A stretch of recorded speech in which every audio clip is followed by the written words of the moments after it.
Ladies and gents, welcome back to Punk Politics. I'm Nate Thompson. Flights have been grounded, trains are going off the rails. I mean, not literally, but it's a bit of a state out there. The Eurostar's on strike, and the Euston to Manchester line is...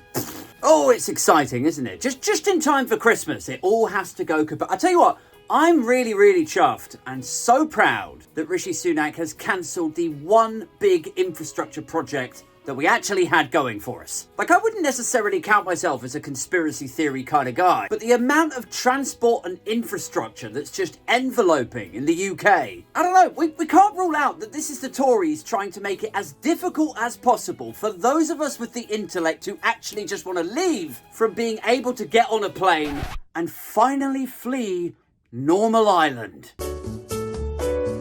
I don't know, maybe it's not 100% their fault for allowing the British transportation and infrastructure industries to just completely collapse. Maybe they're not totally to blame. I mean, in this case, ignorance maybe is a defence. Maybe if your only experience of travel problems is the time you scuffed your toe while walking up the stairs to your private jet flying out of Farnborough, maybe you could be forgiven for thinking that actually British transport's running quite well, guys. In the same way that I'm not touched by the same afflictions that trouble Lee Anderson. So maybe I don't think that being born with webbed testicles is much of a social issue. It's punk politics, all up in your grill.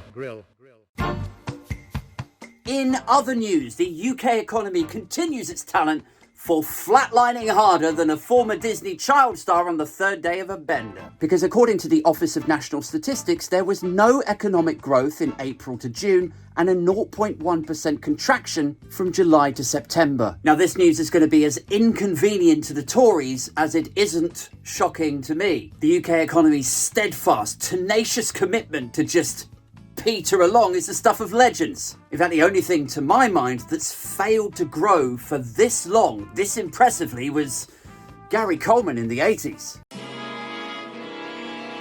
But it is kind of interesting, isn't it? Because it was only like 2 or 3 weeks ago we had the Chancellor of the Exchequer, Jeremy Hunt, out there with his suitcase and his podium saying the economy has turned a corner. I mean, all that was really was the backbenchers really wanted Jeremy Hunt to do a tax cut, so he had to be able to say, oh, well, the economy's turned a corner, and that's why I'm now able to consider tax cuts. But, as always with these incompetent, lying, populist, fascist agents of evil, he and his team, and his statement, and his government were slightly frustrated by reality. Well, the UK economy has turned a corner. That's why we're now talking about tax cuts. Except that it hasn't. And we know it hasn't because the ONS is saying it definitely hasn't. Like, I think turned a corner should now become a euphemism. Like a thing that you wheel out to kind of half justify the thing that you actually want to do. You know? Like, even when it doesn't make sense to do it or to even entertain it, and it's obvious that you don't have any real justification for doing it, you should be able to just say, oh, it's turned a corner.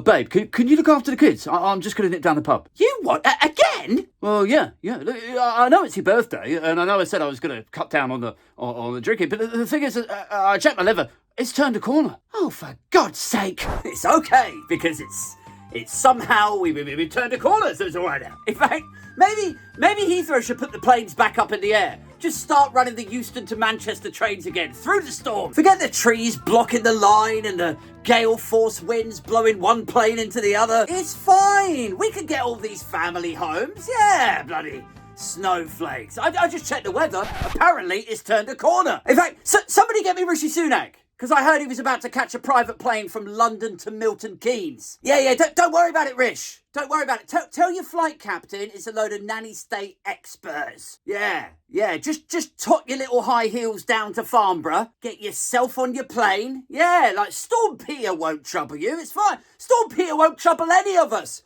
We won the bloody war.